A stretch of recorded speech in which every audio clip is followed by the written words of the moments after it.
What is going on, my friends, and welcome back to another video on the channel. Well, in today's video, we're going over Luna Classic as its price crash does continue all the way down to currently below 30. So with that said, we're going to let you guys know exactly what we're expecting, what we're seeing, and how I personally am going about this to take advantage of any move that Luna Classic does make at this point. So let's not waste any more time at all, and let's get straight into today's video. Now, what we've been covering the last few days has been this massive pullback that we've been seeing from Luna Classic's price. Of course, we did peak out around 58, currently sitting around 30, right around 29 actually. That puts us at a correction of right around 50%. Now, we were warning about this. It's something that we talked about, and so with that said, we kind of expected this to happen. So it's really no surprise here on the channel. You guys can see that I was talking about strong warning signs just 6 days ago. I said, hey, we're at an all-time high, but the charts are showing that this is overextended. The next day, I talked about the fact that no one was talking about the overextended leverage in the market that typically does cause corrections. And then just a few days later, the actual crash did begin. And so since we did expect this to happen, we can now look at it in the sense of, okay, well, what can we expect to happen next? Well, as you can see, we are currently in a descending wedge. Now, that can be identified by the fact that we have 3 touches on a key level of resistance, and then also 3 touches now on a key level of support. As this does play out, that does create what is called a descending wedge. Now, typically speaking, descending wedges are going to be bullish. Typically speaking, right? More often than not, when you are in a macro uptrend, you will enter into a descending wedge, break out the top side, and either look to continue that macro uptrend, similar to what we saw back here, or you might have the possibility of putting in some type of like M top before then continuing back to the downside. But typically speaking, we will break to the upside. Now, looking at Luna Classic's wedge just a couple hours ago, we did try to venture below the wedge, and it was immediately eaten up by the bulls and pushed back to the inside here. So that kind of further confirms to me that there's a strong possibility that we are going to break to the top side at some given point. But although that is the likelihood, that is not guaranteed. Understand, Luna Classic is it's still moving very, very volatile, and it's kind of unpredictable at times based off certain news that comes out. Imagine if Binance came out right now and said, we support the burn or we don't support the burn.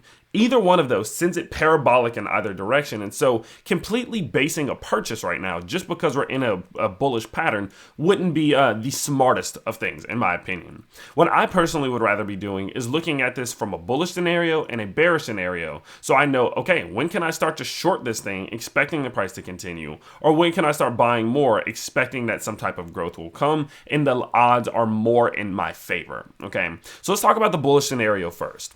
Well, what we can see is we are now approaching a key level of liquidity. As you can see here, we went and we established this very nice little, let me get it drawn on for you. There we go. This nice little descending wedge. So it's a bit of a symmetrical triangle. Depends on how you draw it in. But we established that right here. Now, in between this little 26 and 22 level, there were loads of establishments of resistance and support and resistance and support before the eventual breakout that went to the strong gain to the upside. What's beautiful is that as we break out of a system like this, typically when we revisit it, it will provide us with loads of support. Typically speaking, we will bounce off this level for a while, and if we lose it, well, that's when things get ugly, but we'll talk about that in a minute here. But at this given point, we are seeing the bulls are stepping in as we are entering this little area of liquidity, and for that reason, that does provide me a little bit of a feeling to say that some type of bounce at least could happen soon. Now, not only that though, if we do look at our RSI versus our price, you can see a strong drive of bullish divergence in which we put in the low and the lower low and the low here on the RSI. Let me zoom in even clearer. There you go.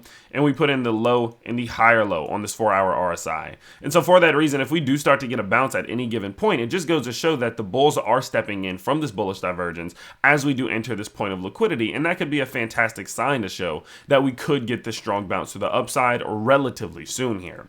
Now, I would go ahead and say that the first key support level is going to be 26, which is where we put in this little strong level of resistance as we had something of a W bottom here.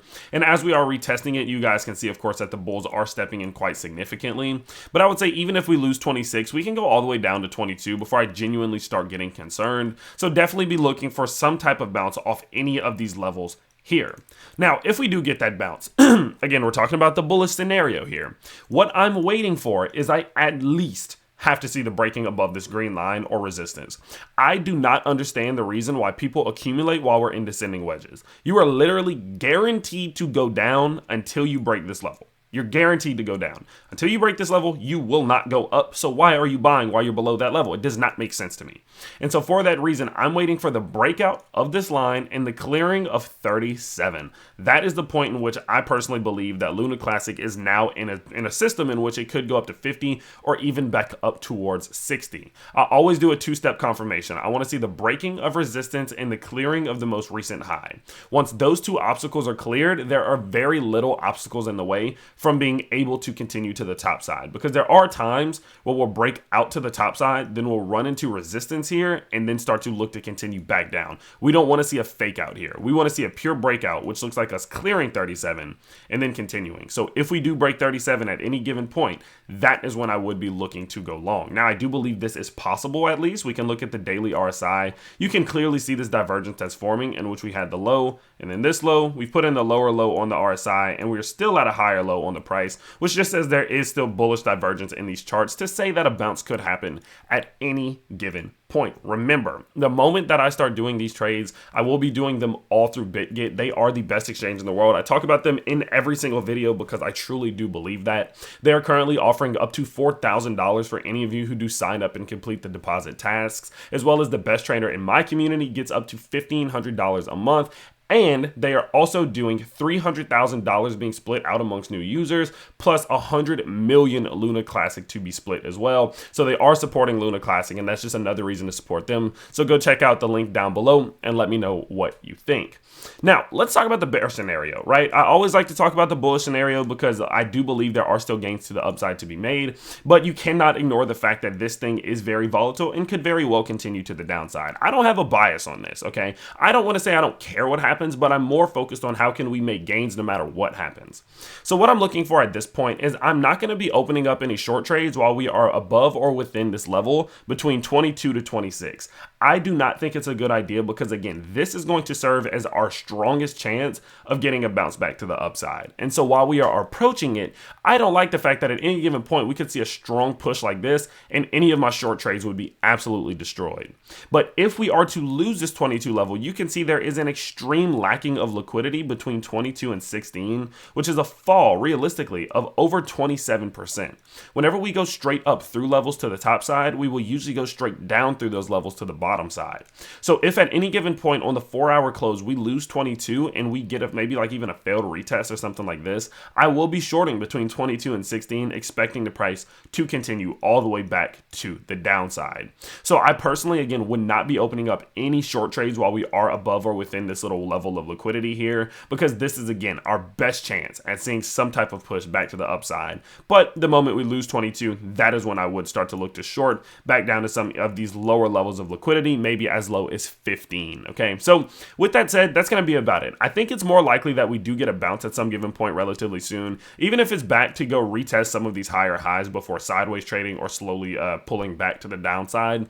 It just seems as if it's about time for that push back to the upside here. You look at the 4 hours, completely reset. You look at the hourlies, it's also reset with signs of bullish divergence. The daily has pulled all the way back to 50. All of those things will usually lead to some type of pushback to the upside eventually. And so for that reason, I would be on the lookout again to the upside for us to get back above 37. We break out, get back above 37, and then we're looking good for continuation. Now, I actually just saw a great example of why this is important, actually right here. Okay, so you remember I was telling you, we want to see the breaking of the wedge, and we want to see that we're capable of clearing the high and getting above it, holding it, right? Because look, we got the breakout here, but we failed to clear this high. We never got back above this high. And so we went sideways and even further down for multiple weeks before eventually being able to break back to the upside. So that is why it's so important that we are capable of breaking that 37-cent high. And of course, again, I know it's not 37 cents, but I'm just using it to be quicker.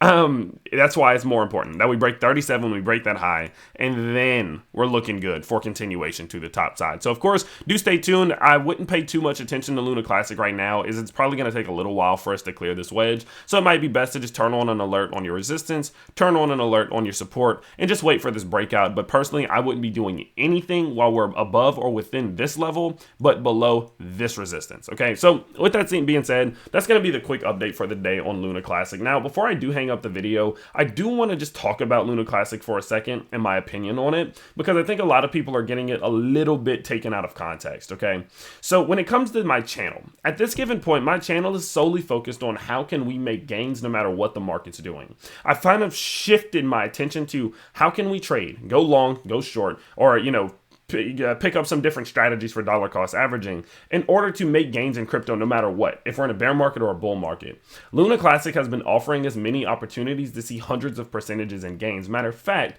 the video that I made just about 6 weeks ago, anyone who accumulated there is up over 300% still. That's the main focus and that's the main goal. So some people take it out of context and saying that, oh, you think that this is a great project for the long term. I have no idea what's going to happen in the long term. They're still trying to figure it out, and I'm just sitting back and watching what happens in the long term. But what I know is that in the short term, there have been gains that were able to be made, and I still do believe there are gains that can be made to the upside or the downside, and that's all we're here to take advantage of. So make sure you do understand that I'm not saying that everything that happened with Luna is erased from history. No, absolutely not. But it'd be foolish to say that there are not gains that can be made from this thing as it is moving as it is. So with that said, I just wanted to give that quick update. But with that said, of course, that's going to be about it for today's video. Do be on the lookout for another video either on Luna Classic or Matic to be coming within the next couple hours here. So stay tuned for that. Turn on your notifications and subscribe to the channel, and make sure you do use the link down below to sign up for BitGet. Get some of that split of Luna Classic as well as $4,000 in deposit bonuses depending on how much you invest, as well as the fact that the best trader in my community will get $1,500 a month. With that said, of course, I hope you guys did enjoy, and I will see you all next time. Peace.